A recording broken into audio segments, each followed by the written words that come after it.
Coming up next on Tech News Weekly, I'm Jason Howell. I talk with Eric Geller from The Messenger. We talk all about President Biden's artificial intelligence executive order, what's in there, and specifically, how does it relate to security with AI? And I am Mikah Sargent. I talked to Albergotti of Semafor about Microsoft's breakthrough research into smaller large language models. I read a pretty interesting article by Taylor Lorenz. Usually when she writes something, it's pretty interesting. Focuses on where younger adults are getting their news, and it's not the traditional outlets that you're probably used to hearing.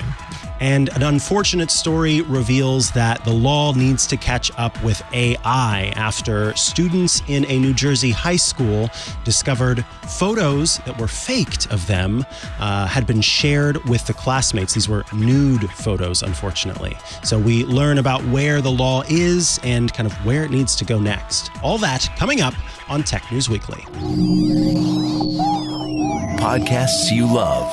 From people you trust. This is Twit. This is Tech News Weekly, episode 310, recorded Thursday, November 2nd, 2023. Understanding Biden's AI executive order. This episode of Tech News Weekly is brought to you by ExpressVPN. Stop letting strangers invade your online privacy. Protect yourself at expressvpn.com/TNW for 3 extra months free with a 1-year package. And by our friends, IT Pro TV, now ACI Learning. IT skills are outdated in about 18 months. Launch or advance your career today with quality, affordable, entertaining training. Individuals use code TWIT30 for 30% off a standard or premium individual IT Pro membership at go.acilearning.com/twit. And by Bitwarden. Get the open source password manager that can help you stay safe online. Get started with a free Teams or Enterprise Plan trial, or get started for free across all devices as an individual user at bitwarden.com/twit.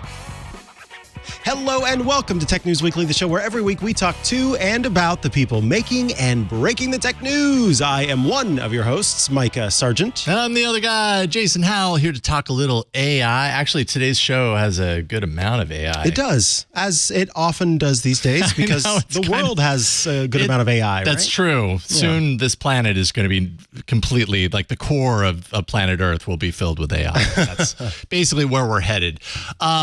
You may have asked for AI regulation. Maybe you didn't, but if you did, you got it, at least sort of, about as close to AI regulation here in the U.S. as we've gotten so far. President Biden issued a pretty big executive order on artificial intelligence. It aims to address many of the risks. Well, hopefully, I think still, encouraging some sort of innovation in the space here in the U.S. And there was a big focus also on security. So we've got Eric Geller, who wrote about the 111-page executive order for The Messenger, here to talk all about it. Welcome, Eric. It's good to see you.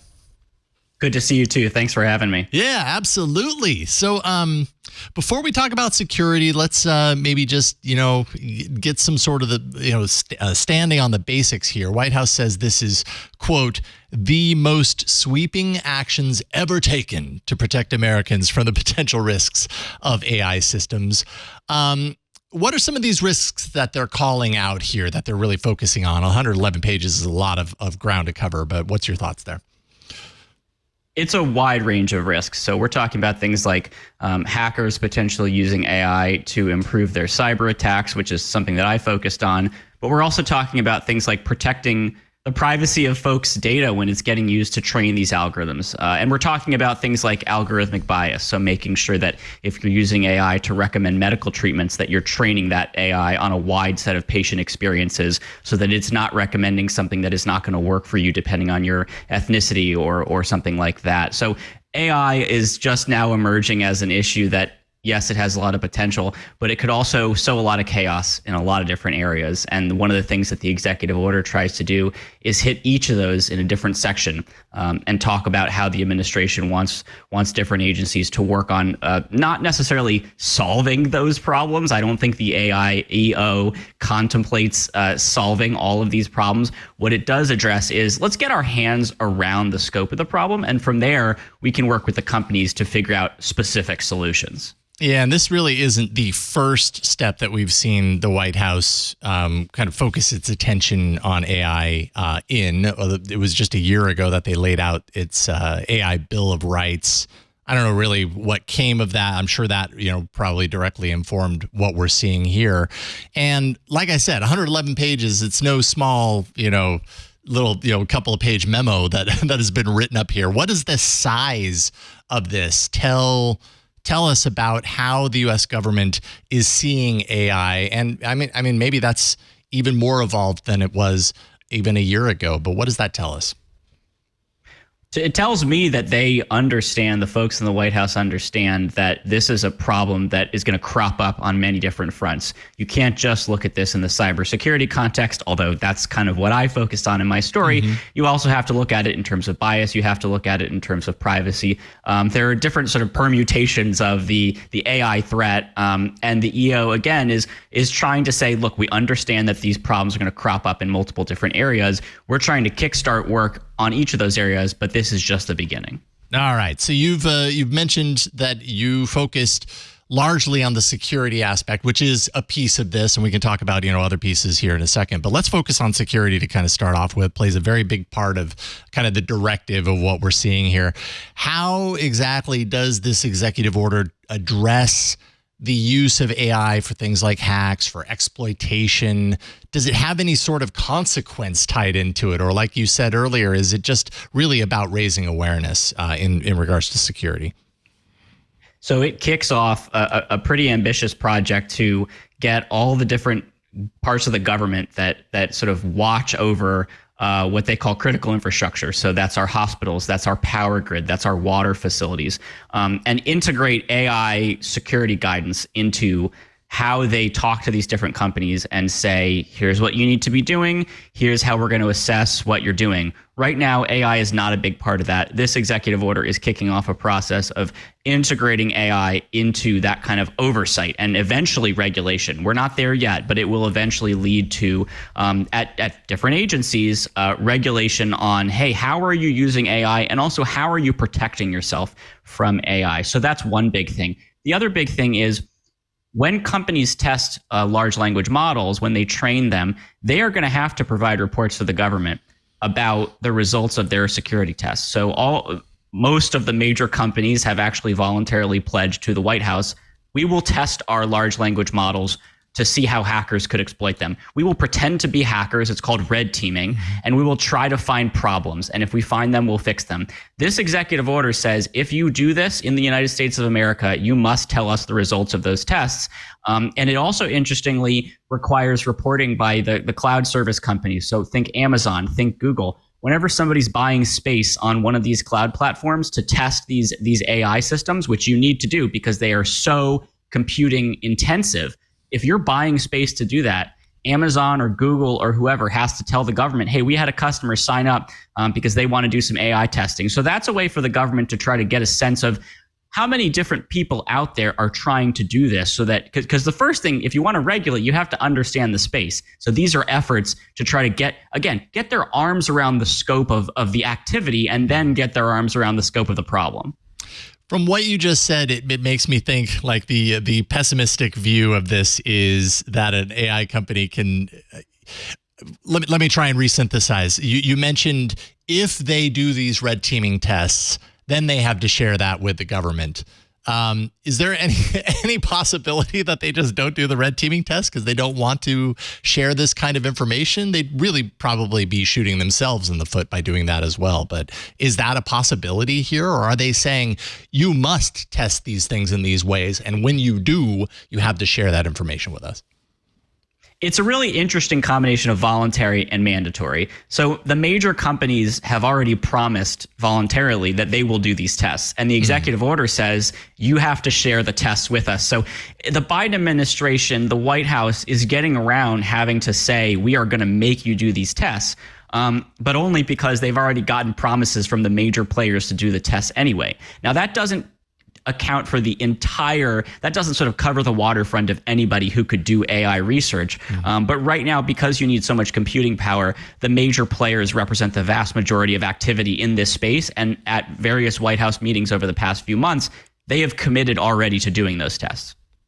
Is there any limit to, or not limit, but is there any kind of horizon or threshold? There's the word that I'm looking for. Threshold that a company like this has to pass before it's required to do this. In other words, the lower scale entrants in this space versus the really mega ones with, the vast, warehouses full of servers that are driving all of this compute power. Are they less likely to fall into these requirements versus like the really big players? Yes, there are provisions in the executive order that sort of define how big does your activity have to be before you have to report. So it's going to encompass most of what we think about when we think about AI. So training the next version of ChatGPT, that's definitely going to be big enough in terms of the resources that are devoted to it that OpenAI is going to have to report. And they have, as I said, they were one of the companies that promised to do this voluntarily. So they are going to have to share the results of what they're doing with the White House. So it does encompass pretty much everybody who's doing what we think of as large-scale AI, but there is a threshold that you have to clear in order to be covered by this. Yeah. It's so interesting. I think companies at that scale, they've been saying for a while, like, yes, come on, regulate us, right? Like we invite regulation, but then there's also, the perspective or the opinion that they're doing that because they can benefit from the regulatory capture. They're already really big. Do you think I guess this is, what do you think versus what do you know, but are we getting any reaction from them about these rules? And do we have any sense of how they actually feel? Like, is this not the kind of regulation they were looking for, if we had to guess? I think these companies, particularly the major ones that have already made these promises to do this red teaming, they recognize that it's better for their business model to be seen as cooperating with the White House, to be seen as putting their best foot forward. They don't want to get the reputation as the bad guy in the AI ecosystem that is off in the corner doing something secret and who knows how it could be exploited, because that doesn't look good for them as a company that's trying to say, we're out here trying to make society better. And I think the White House has capitalized on that. They understand that these companies, it's not just the technology, it's also the story that they sell. And the White House is saying, hey, if you're selling the story of using AI to make the world a better place, why don't you do these basic common sense things to reduce bias, to reduce security risks? And along the way, we will sort of bring you closer to us and get you more on board for the kinds of regulations that we're talking about. Yeah. Okay, that's good. That's positive. What about privacy? Because this, and by the way, this executive order touches on a whole lot of other angles and aspects of AI than we're going to talk about today. But I think privacy kind of, often is hand in hand with security. What does this address about the privacy of people who interact with AI, about their data, the data sets, that sort of stuff? So one of the things I think is really interesting in here is the executive order requires every agency to think about how is it buying Americans' personal data from commercial companies, data brokers. So that could be things like the location of your phone based on where it's pinging cell towers. This is something that law enforcement agencies have been doing for years to try to get around warrant requirements for government searches. They just buy your data and they can see where you've gone. Now, when you think about AI and how it can process that data in ways that we've never seen before, that opens up a lot of potential for violating people's privacy because, again, this information was not collected pursuant to the Fourth Amendment. So the executive order says, rethink your purchase of this data, rethink the privacy safeguards that you are putting around this data. Again, this is the kind of thing that is, who knows how it's going to be enforced, who knows how it's going to be implemented. But that's a step by the White House to say, we understand that AI takes things that aren't huge problems already and makes them even bigger, or it takes things that are huge problems and brings them to a scale we've never thought of before. So that's where you see the privacy and AI kind of interact. We've got this data. Right now, we can't make great use of it. Or I should say, previously to AI, we couldn't make great use of it. We're already starting to see agencies use AI to understand it better. And I should say there is a flip side to that, particularly when it comes to cybersecurity. The government is using AI to try to understand cyber threats, in a way that humans simply couldn't put those pieces together. So there are benefits as well to that power of AI. Yeah, no question. No question at all. I totally agree. Eric Geller writes for The Messenger, wrote up a really great piece that we're, of course, obviously talking about right now that you should all go over there and read and understand a little bit more about this executive order. It'll be really interesting to kind of see how this develops, what kind of actual impact this has in the coming months on the companies that we talk about so much in regards to artificial intelligence. So, Eric, thank you so much for taking time today with us. If people want to follow you online, where can they find you? Yeah, you can follow me on Twitter, or X, I guess I should call it. I'm Eric Geller, and you can find me at ericjgeller.com as well. Right on. Thank you again, Eric. It's a pleasure. We'll talk to you soon. Thanks. All right, bye. All right. Thanks so much, Eric. Up next, Microsoft is making breakthroughs in oxymorons. Small LLMs. That's small, large language models. But first, this episode of Tech News Weekly is brought to you by ExpressVPN. Now, did you ever read the fine print that appears when you start browsing in incognito mode? It says that your activity might still be visible to your employer, to your school, or your internet service provider. So how can it even be called incognito? If you want to really stop people from seeing the sites you visit, you need to do what I do and use ExpressVPN. Think about all the times you've used Wi-Fi at a coffee shop or a hotel, or maybe even at your parents' house. Without ExpressVPN, every site you visit could be logged by the admin of that network, and that's still true even when you're in incognito mode. I mean, do you really want your parents to see what you've been looking at? No, that's a question you have to answer. What's more, your home internet provider can also see and record your browsing data. And in the US, they're legally allowed to sell that data to advertisers. ExpressVPN is an app that encrypts all of your network data and reroutes it through a network of secure servers so that your private online activity stays just that, private. ExpressVPN works on all of your devices, and it's very easy to use. The app literally has one button. You tap it to connect, and your browsing activity is secure from prying eyes. I have been using ExpressVPN for years now, and it is the only VPN that I recommend to other people, not because they're a sponsor on the show, but because it's genuinely the VPN you should be using. It is a trusted VPN. It is constantly checked to make sure that it remains a trusted VPN. They've got a lot of information about how they do not log your data and have proven time and time again that they do not log your data. And that's something that I just can't say for other VPNs out there. Plus, that one big button I press to make it all work is quite handy and quite nice. And I often forget I've got it turned on my devices because of how quick the connections are, regardless of where I happen to be. So, stop letting strangers invade your online privacy. Protect yourself at expressvpn.com/TNW. You can use our link at expressvpn.com/TNW to get 3 extra months free with a 1-year package. That's expressvpn.com/TNW to learn more.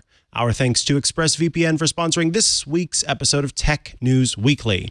All right, we are back from the break, and let's talk about oxymorons. No, really, we're talking about Microsoft's research into AI, and in particular, in small AI models, because I think that's going to be the future. Joining us to talk about this breakthrough is Reed Albergotti from Semafor. Welcome back to the show, Reed.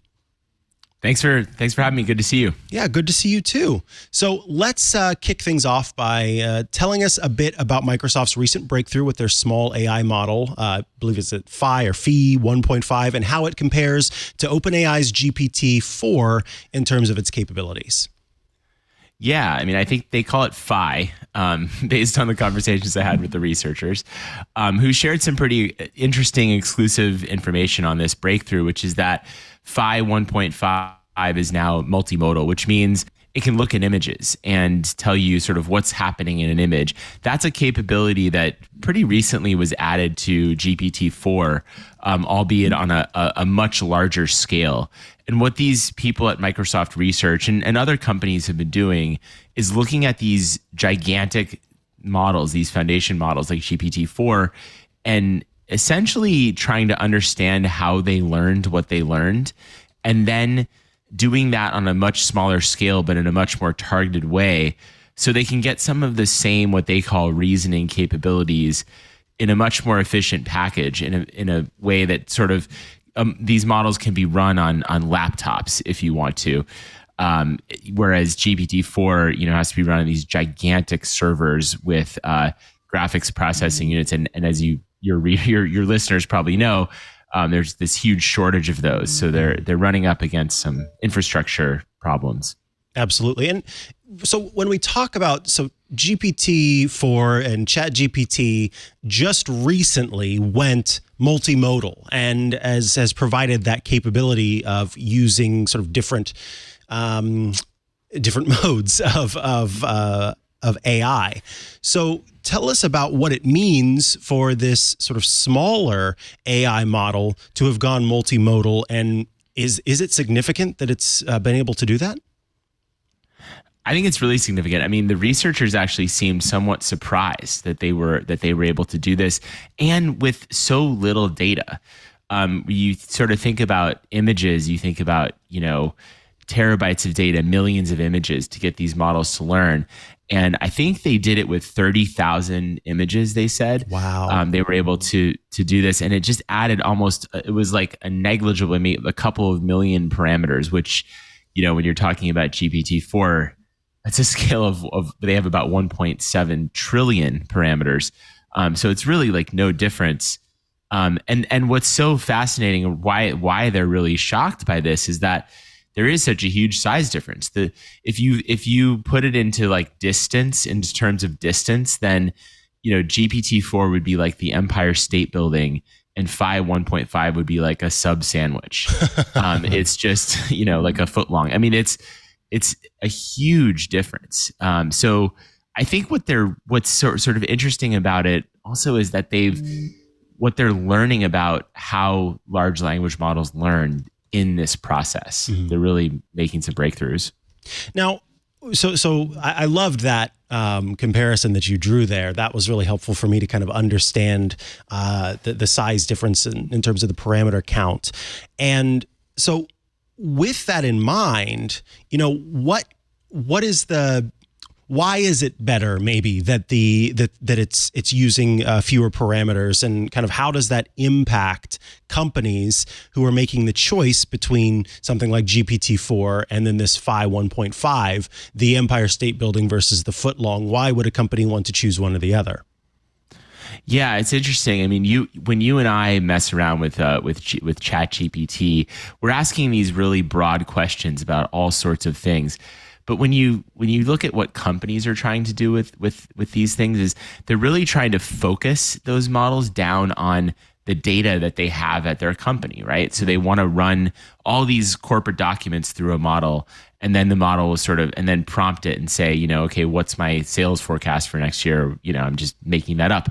But that is incredibly expensive. I talked to Data IQ about this, which is a AI company that sort of sits in the middle of these interfaces between the GPT-4 kind of APIs and these corporate, IT departments, and they can kind of see what's happening. And they said it's you can spend on GPT-4 up to $5 for a single query, just because of all the data that's going back and forth. Now that's not happening on a daily basis, but on average, it's something about 10 cents a query, which really adds up when you're looking at like a gigantic company. So there's a lot of cost associated with just using these models. So if you can basically take the reasoning engine, the part of the model that you really need to look at your corporate data, and make that really small and efficient, maybe even run it locally on your own computers, you could just save a ton of money, and also have it be sort of faster and maybe even more secure. So there's a lot of just practical benefits for the enterprise in shrinking this stuff down. And shrinking down is probably the wrong term, because that's not really what they're doing, but sort of creating small models with the same capabilities. Understood. Now, one of the things that's kind of I think at the heart of this is that the researchers are clearly looking at a way to kind of switch from this huge system to this smaller system, and we see the kind of business implications of that. But could you talk about kind of the democratization, the societal benefits of smaller AI models? outside of just the sort of consumerist approach to things. Yeah, I mean, I think you saw this a lot in like the recent discussion about the Joe Biden executive order on AI, right? Where people are saying, well, it may sort of like have a cooling off effect on research, and what they're really talking about is like this kind of move toward trusting these huge companies with massive AI models, away from sort of the research that's happening, and you're seeing the fruits of that on these repositories like Hugging Face. In order for this to be fully explored, and all the capabilities and all the promise of AI to be fully explored, I think you're going to need these small models where people have the ability to kind of tinker at home. If you look at just like the history of the internet and computers, I mean, it's been the people in their garage, right, who have come up with these interesting innovations. And so I think you kind of need to see this happen until we have, abundant, clean energy and, as many GPUs as we want, which may be a ways away. You're going to need these sort of more efficient and open source models. I should mention this Phi 1.5 and lots of others like it are also open source. Yeah, one of the things that you mentioned in the piece is kind of how they can be used in conjunction with larger models, and how they can maybe be tasked together. What tell us a little bit more about that in particular. Yeah, I mean, I think, and we should also just say that these large models are not going away. I mean, the big ones are always going to be sort of the cutting edge and on the frontier, and there's no, GPT-4 is much more capable than any of these small models just because it has a much bigger breadth of knowledge. But I think what researchers are realizing, I mean, this is already happening on a practical level, even with GPT-4. These big companies are routing queries so that they answer them with the most efficient models. So really, like GPT-4, if you really think about it, is actually many models within a model. And they're not running all of those parameters all the time. They're still huge and they're still running a lot. But I think people are figuring out how to say, okay, in a single query, part of that can be answered maybe by really small and targeted, very specialized, tailored models. And then other parts can just be, can go to the big expensive ones, and you can cut down on costs that way. So I think that is really the future. And researchers are even talking about like where you might have just many small models running all the time within these corporate structures. And then, so something that you may not have the answer to this, but something that I was kind of thinking about as I was going through this is, of course, we saw Microsoft make a huge investment in OpenAI behind GPT-4 and ChatGPT, and tie in that large language model in many of its products now, and that continues to roll out. We're seeing Windows get the Copilot system, and even in GitHub with Copilot, it's everywhere, right? What I was curious about is if the research that's being done by Microsoft researchers, if this small large language model is separate from the research and the work that OpenAI is doing, or if they took what's being done with OpenAI at OpenAI, I mean, and, sort of pulled from that to make Phi. Does that make sense? I know it's kind of a messy question, but ultimately I'm curious if this was born of its own, or if it was Microsoft researchers, now that they are working with OpenAI, being able to kind of go further with it. Yeah, I mean, it is...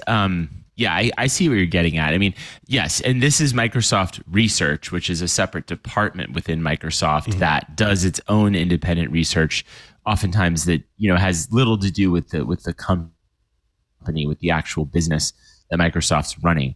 But obviously, this AI is priority number one at Microsoft. So the whole company is looking at the results of this stuff and paying attention.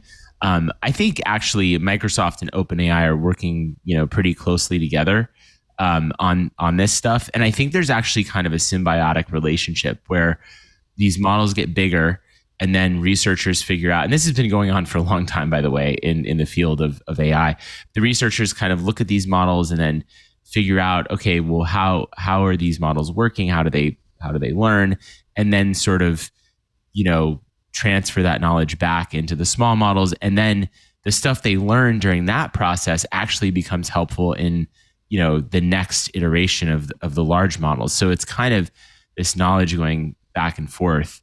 In fact, in Phi 1.5, the researchers used synthetic data created by GPT-4 to train the small models. And we're actually going to have a story out tomorrow that goes into more detail on that, because it was a little bit, there was so much there that I decided to kind of break this apart. So we'll get into more of the details there. But I think that, there's a tendency to look at this and go, well, wait a minute, like Microsoft's, supposed to be, in partnership with OpenAI. Really, they own a huge part of the company. Right. And they're developing stuff that looks like it might be sort of an end around that technology. I don't think that's the right way to look at this. Okay. I think, we're sort of moving in this general direction of creation. I think that OpenAI's models are the cutting edge, right? They're the industry standard. They have a huge market share of, people using this technology. And I don't think that's going to just end anytime soon. I mean, they're working on making their own models really efficient. So this is really kind of more about what the industry will look like in the future, and less about who's going to win out in the short term, if that makes sense. Yeah, that was a great answer to that question. The last question I have for you, the article mentions the potential dangers of small AI models, highlighted by AI critic Max Tegmark. I will say that I felt it was a little bit extreme as a comparison, but I was hoping you could kind of expand on those concerns and talk about maybe help me make sense of what seemed like an outsized reaction. Yeah, no, I understand that. I mean, that came really from another conversation I had with Max Tegmark a while ago, maybe a month ago.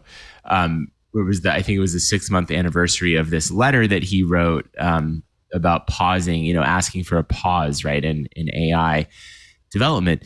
And I said to him, I asked him a question about it. It's like, well, so much AI research now is going into making these models smaller. And I said, is that kind of comforting to you? Because, they're not so much of the concern, I think, is that these things are going to get bigger in scale and eventually become, AGI, and that will threaten humanity.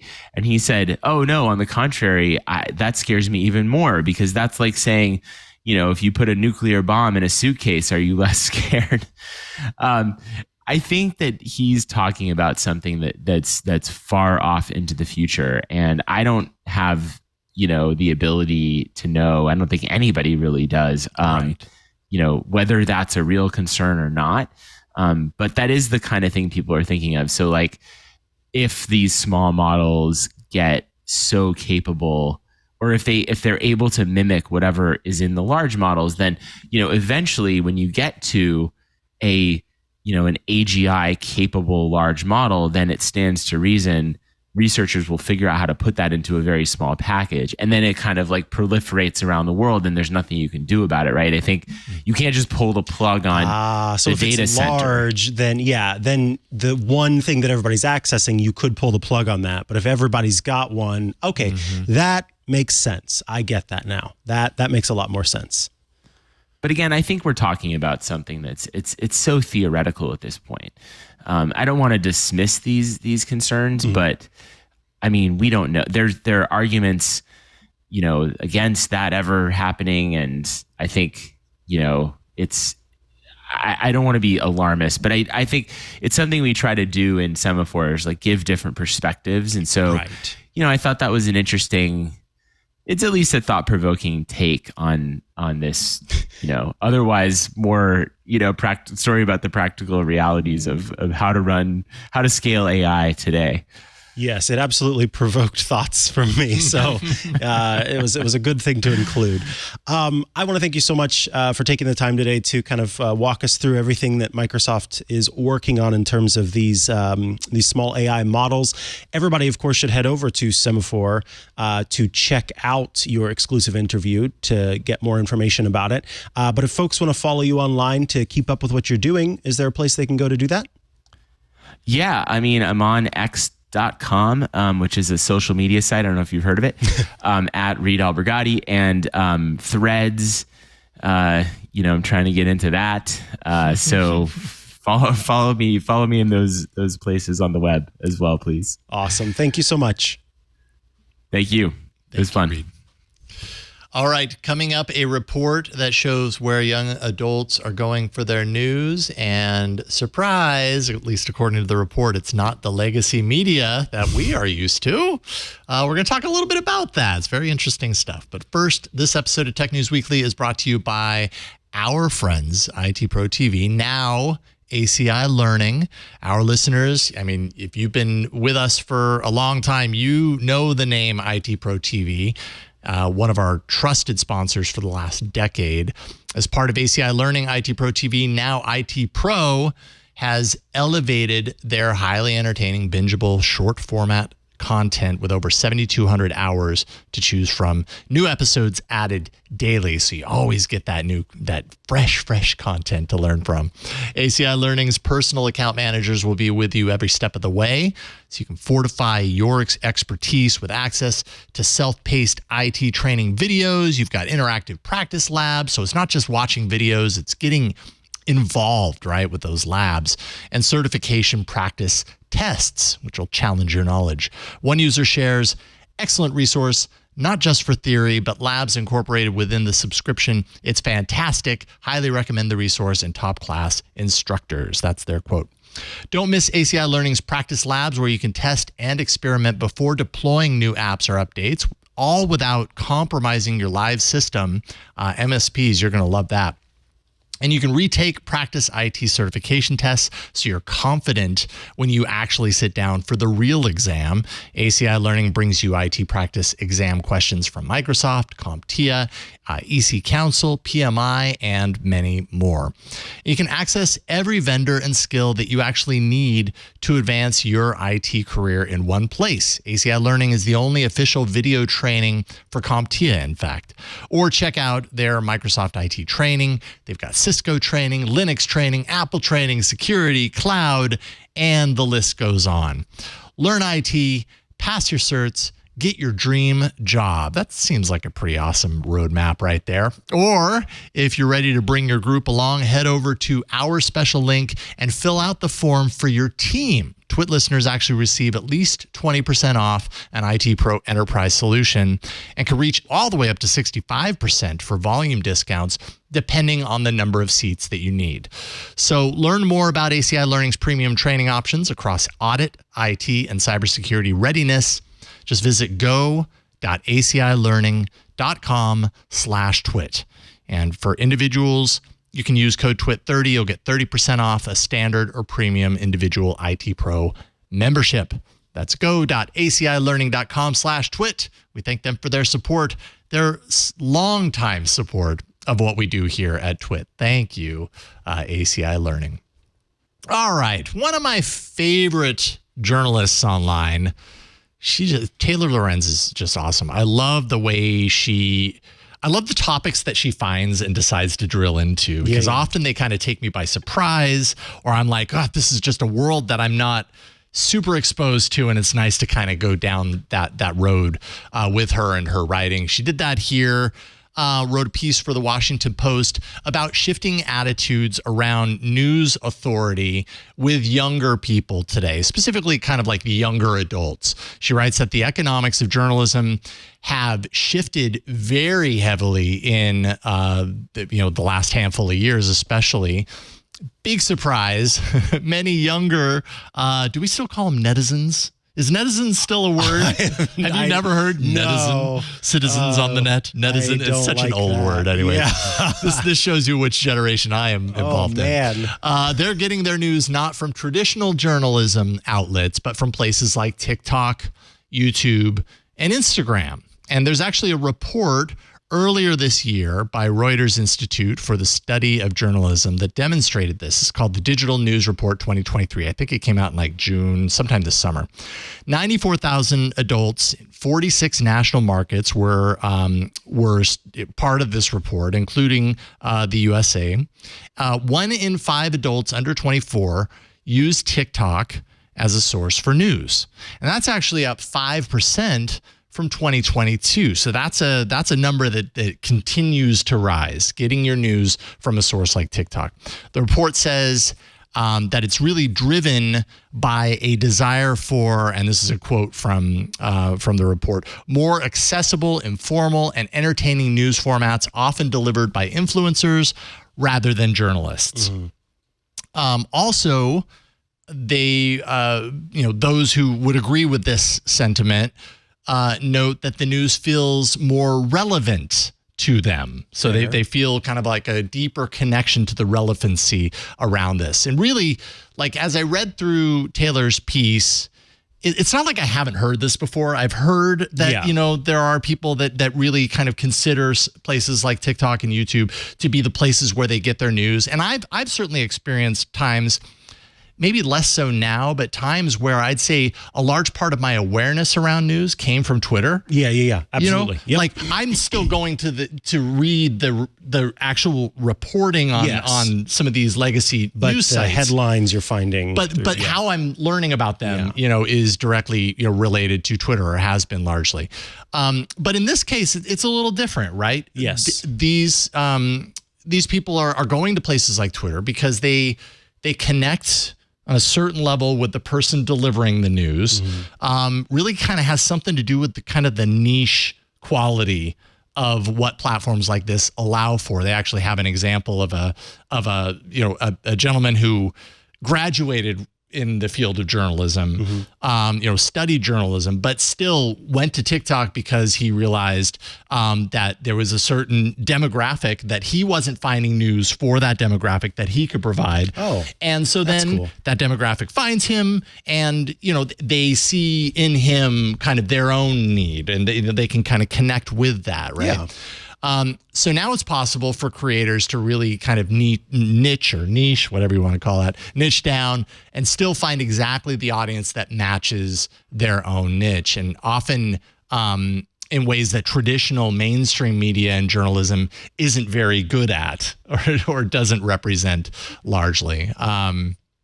You think about, so I'm a classically trained journalist, and the whole point of that style of journalism is to be neutral in presentation, in all aspects, so that it is available to everyone.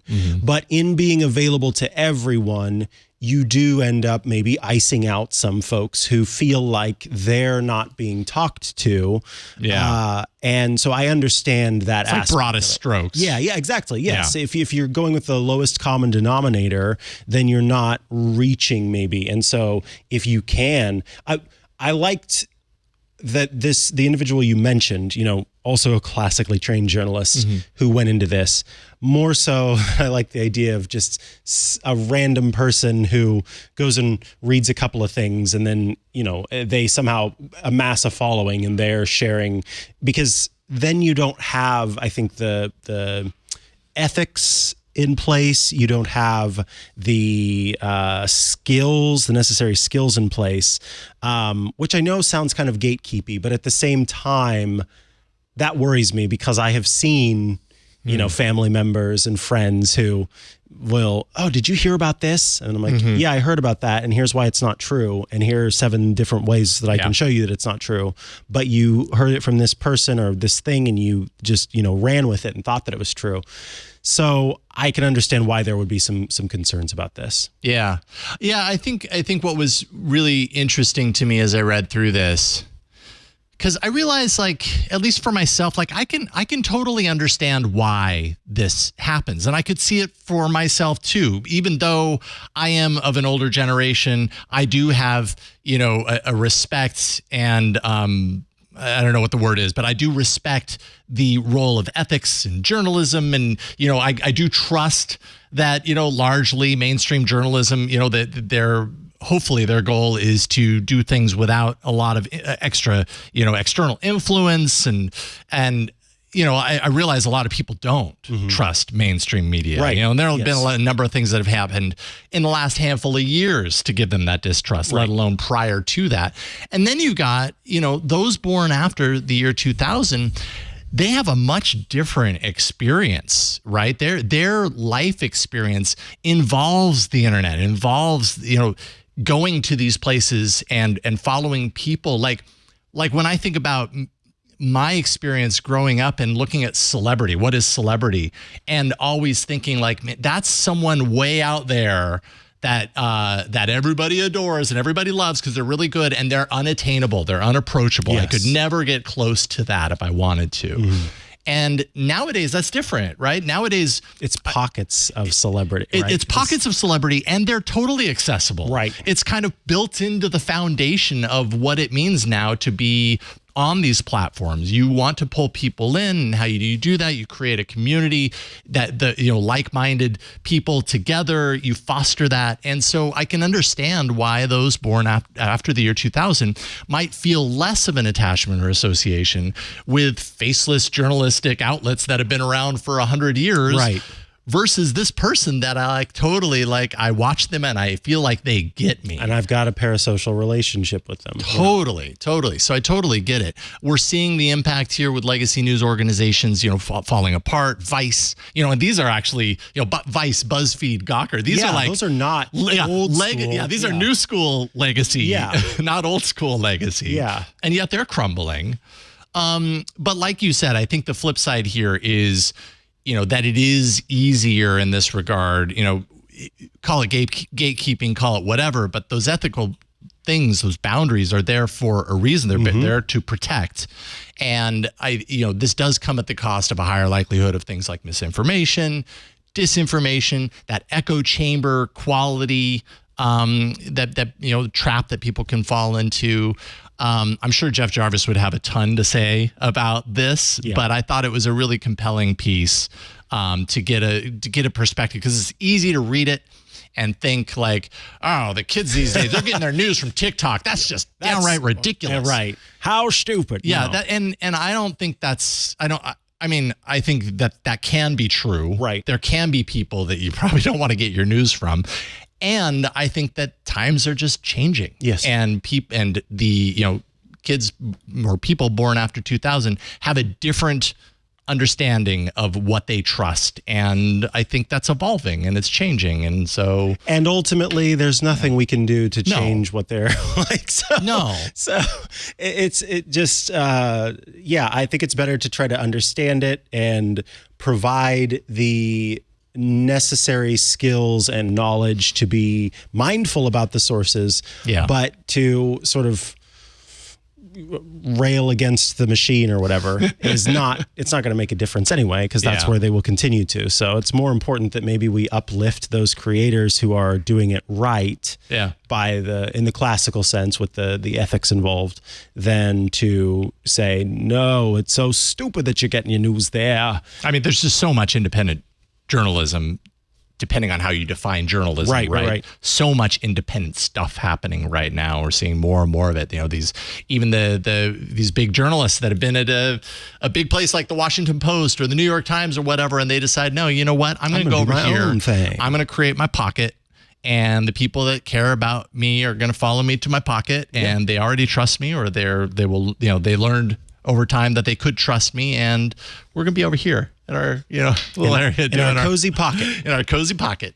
So anyways, interesting read, well worth reading, and big props to Taylor Lorenz, who always makes me think. Alrighty, up next, we're heading back into AI, this time with a troubling story in New Jersey. Before we do, though, I do want to take a moment to tell you about our next sponsor, which is Bitwarden, who are bringing you this episode of Tech News Weekly. Bitwarden is the only open source cross-platform password manager that you can trust. Security Now's Steve Gibson has even switched over. And with Bitwarden, all of the data in your vault is end-to-end encrypted, not just the passwords. Bitwarden protects you by creating unique usernames and adding strong, randomly generated passwords for each account. Plus, you can use any of their 6 integrated email alias services. You can log into Bitwarden and decrypt your vault after using SSO on a registered, trusted device. No master password in that case is needed. This new solution makes it even easier for enterprise users to stay safe and secure with Bitwarden. You can transparently view all of Bitwarden's code. It's available on GitHub. On top of being public to the world, Bitwarden also has professional third-party audits performed yearly, and the results get published on their website. You can share private data securely with coworkers across departments or the entire company with fully customizable and adaptive plans. There's Bitwarden's Teams organization, which is $3 per month per user, and their enterprise organization plan is just $5 per month per user. Individuals get Bitwarden's basic free account with unlimited passwords, and now includes hardware security keys or passkeys as a form of two-factor authentication. You can get a premium account for less than $1 a month or bring the whole family with their family organization option to give up to 6 users premium features for just $3.33 a month. Bitwarden's 2024 developer survey polled more than 600 developers to understand how they perceive and implement security best practices. This poll revealed 60% of developers manage 100 plus secrets, 65% practice hard coding secrets in source code, and 55% keep secrets in clear text prevail. 30% of sensitive data in generative AI platforms potentially risks involving developer secrets. 24% risk privileged credentials, 28% risk customer information, and more. 91% of developers undergo security training annually, yet more than a fifth engage in risky behavior, such as using public computers to access work data and networks. So yeah, that developer survey showed that maybe developers aren't being as safe as they should be. Bitwarden can help you out with that. At Twit, we are fans of password managers. You can get started with Bitwarden's free trial of a Teams or enterprise plan, or get started for free across all devices as an individual user at bitwarden.com/twit. That's bitwarden.com/twit. Thank you, Bitwarden, for sponsoring this week's episode of Tech News Weekly. So at a school in New Jersey, it's called Westfield High School, a number of girls who went to the school sort of started their day, and they saw a lot of the boys at the school whispering amongst one another. I believe these were sophomore students, whispering amongst one another, and for several days continuing to do so. Finally, 3 or 4 days later, one of the girls was able to get the story out of one of the boys, who said that photos of them, of the girls, had been shared in group chats among the boys. These photos used the real faces of the female students, of the girl students, and used AI to generate nude bodies for these real students. This is not the first time that this has happened, but it is kind of quickly growing into, because of the proliferation of AI and the apparent access to tools out there to do this, it is quickly growing into something that states are having to look at because of the sort of legal implications involved. So one thing that's important to understand is, tools like Adobe's Firefly or DALL-E from OpenAI, they have a lot of protections in place that keep you from being able to do any of this stuff. And sometimes even more so than you might imagine. I was using Adobe Firefly, and I was trying to generate an artwork for a little project that I was working on. And even mentioning, it was some sort of fantasy character to have a sword. Depending on how you worded it, it would not let you, because it could tend towards violence. And so it's there are lots of protections in place to make sure that these tools are not generating stuff that would be harmful to the company, but also could, harm someone in the end. Unfortunately, a lot of the tools that are being used right now, many of them are open source. We just talked to Reed Albergotti about these smaller large language models that are multimodal, so would work with images that are open source. So someone could take that open source tool and tie it into something that they're using. There are loads of these sort of face swap tools and also clothes removing tools that exist on the internet. And you can access them from something as low powered as a smartphone. What I found shocking, and I of course can't speak to the accuracy of this, but this is according to an image detection firm called Sensity AI. Sensity AI says that more than 90% of the false imagery that is out there, these deep fakes, are pornographic. So the Wall Street Journal in this report is talking about how, we are seeing the other day, Anthony generated AI Santa Leo, and it looked incredible, right? And I've used it to make my Chihuahua look like it has a human body and is like, an old school French king or something. We see that. But that is such a small percentage of how these tools are being used. According to Sensity AI, and there was another firm that they quoted, that the larger use of this is pornographic in nature. And it's something that a lot of groups are working on trying to find a solution to. It's also part of what the Biden administration is working on with that executive order. In fact, part of the order talks about child sexual abuse material being, of one of the things that AI needs to not allow to happen. What's more with this is that it, on its face, would in theory be a serious crime because it is these are children who are being depicted nude. But because the nude parts of the photos are AI generated, it does leave this gray area in law. For us, for a human being, we can say, yes, absolutely, that is wrong, and here are all the reasons why. But when it comes to actual legal, it has to follow the law. Yeah. You know what I mean? Absolutely. And so there are lots of states and even the federal government that is trying to kind of figure out how this is going to look, what this means, what it is. According to the Wall Street Journal, Virginia, California, Minnesota, and New York have outlawed the distribution of faked porn or given victims the right to sue its creators in civil court. So in both cases, or in either case, there is some sort of retribution. But in other states, that may not be the case. In New Jersey, there's a state senator who is looking into, do we have a law that's in the works right now? Is there a law that already exists that has little bits that could be used for something like this? Or am I going to have to draft a bill to make this a law that will protect it? And it has resulted in, the students themselves kind of talked about this, and they said, what really is upsetting about this is that they didn't realize that they were going to school with someone who would do something that violates them so much that they couldn't feel comfortable at school just existing. And that, I can remember being in high school, and I can remember hearing of a couple of instances where some horrible person took what was a true real photo of someone that was sent to them and then spread it around, right?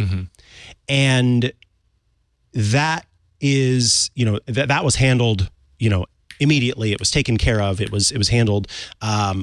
But I can't imagine for these students who didn't even take a photo like that in the first place to then, I guess what I'm saying is, like, you would maybe have some level of preparedness in the instance that something like that was out there. But because you knew it existed. Yeah, because you knew it existed in the first place. But to just because you have a profile photo on your Instagram account, or you post to your Instagram account, someone taking your photograph and putting it on this body, I just can't imagine. And so a lot of them have, or several of them have, according to one of the students, completely deleted their social media accounts. Others have, done group counseling, and they're kind of working through that as this goes on. What the Wall Street Journal also says is that there has been some precedent in other places. In April, a 22-year-old Long Island man was sentenced to 6 months in jail for creating and posting faked images depicting women from his old school, along with personally identifying information. The original photos were taken when the women were in middle school and in high school. And so it's unclear, maybe the photos that was the photos used to kind of create the new photos, and they were generated as adults. But because the photos were taken at a time when they were not, and in the case of these individuals being depicted, then the individual ended up going to jail or sentenced to jail for 6 months. So ultimately, I think what this story is about is that AI is moving very quickly, and unfortunately, people are using it in ways that they absolutely should not be, and the law needs to catch up, frankly. Yeah, I find myself having an emotional reaction to this story just because I do have, I can only imagine, kids similar in age to this, and I can't even imagine having, being presented with this. And, kids that age, man, junior high and high school is just so filled with moments of shame and not good enough and judgment and all these things. It's so hard to then be presented with something like this that even an adult would have an incredibly difficult time maneuvering through something like this. Absolutely. And, you said therapy. It's like, yeah, at the very beginning, you something like this happens. Like, I don't know that there's any way to not. One of the victims in here said, at first I cried, and then I decided I should not be sad. I should be mad and should advocate for myself and the other victims, which, I don't know. I read that and I'm like, yes, but man, it's got to be really hard to be able to compartmentalize that, because that's true, right? Like, that isn't you. Like, the reality is that isn't you in that image. Right. That is your face, and everything else is fake. So it's not actually you, but how do you remove, your emotional shock and attachment to knowing that this thing exists, knowing that there are people at the school that you share space with that's the thing, that didn't, that don't consider kind of the kind of the moral boundaries that are crossed in doing something like this. I would think you would not feel safe anymore. Oh, I imagine so. This is the kind of thing, that has kids changing schools, or worse, I hate to say.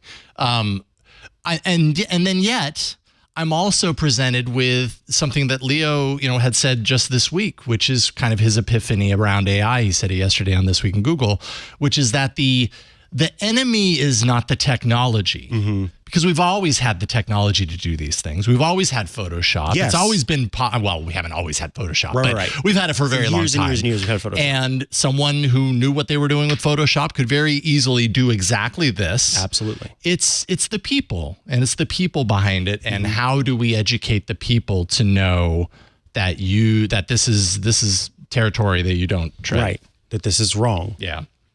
Yeah. Yeah, I have an emotional reaction to this story.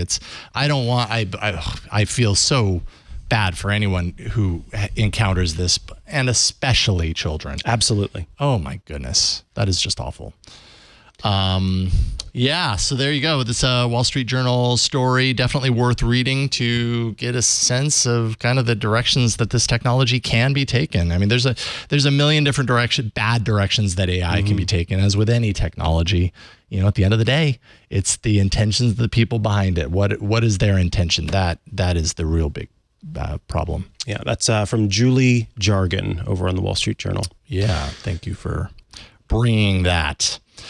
We have reached the end of this episode of Tech News Weekly. If you want to support us, you can do so by subscribing to this show. That is I'd say one of the most, if not the most important thing you can do to support and let, the folks here at Twit know, hey, I like Tech News Weekly and I want to keep receiving it. So twit.tv/TNW, subscribe. You'll get the podcast every week and we will have smiles on our face. Thank you. Another way that you can support the network is by joining Club Twit at twit.tv/clubtwit. When you join the club, starting at $7 a month or $84 a year, you will get every single Twitch show with no ads. It's just the content because you, in effect, are the sponsor of the show, right? So you'll have your own special feeds for every single show. You'll also gain access to the members-only Twit Plus bonus feed that has extra content you won't find anywhere else, behind the scenes, before the show, after the show, special Club Twit events, including the recent Escape box that we did, and access to the members-only Discord server, a fun place to go to chat with your fellow Club Twit members and also those of us here at Twit. It's a pretty active community, and we stream the different Club Twit events live there as well. So you could have tuned in to watch the Escape box at that time. Again, that's $7 a month, $84 a year at twit.tv/clubtwit. Along with that, you'll also gain access to some Club Twit exclusive shows. There's the Untitled Linux Show, which is, as you might imagine, a show all about Linux. There's Hands on Windows, which is a short format show from Paul Thurrott that covers Windows tips and tricks. There's Hands on Mac, which is a short format show that covers Apple tips and tricks.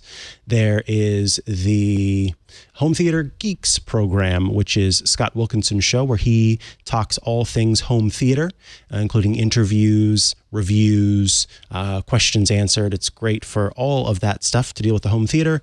And of course, you can also watch AI Inside, which will be a little bit later today. Sounds like a good show. Yeah, it is. From Jason Howell. Again, all at twit.tv/clubtwit. So we would love to have you join the club if you haven't yet, and provide some support that way. If you want to follow me online on all of the places I'm never posting, I am at Mikah Sargent, or you can head to chihuahua.coffee. That's CHIHUA.coffee, where I've got links to the places that you can find the stuff that I'm doing.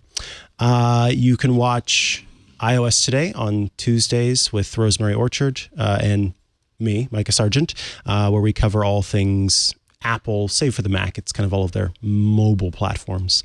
You can also watch Ask the Tech Guys on Sunday, where Leah Laporte and I take your questions live on air and do our best to answer them. And Hands on Mac will come out later today for those of you who are in the club.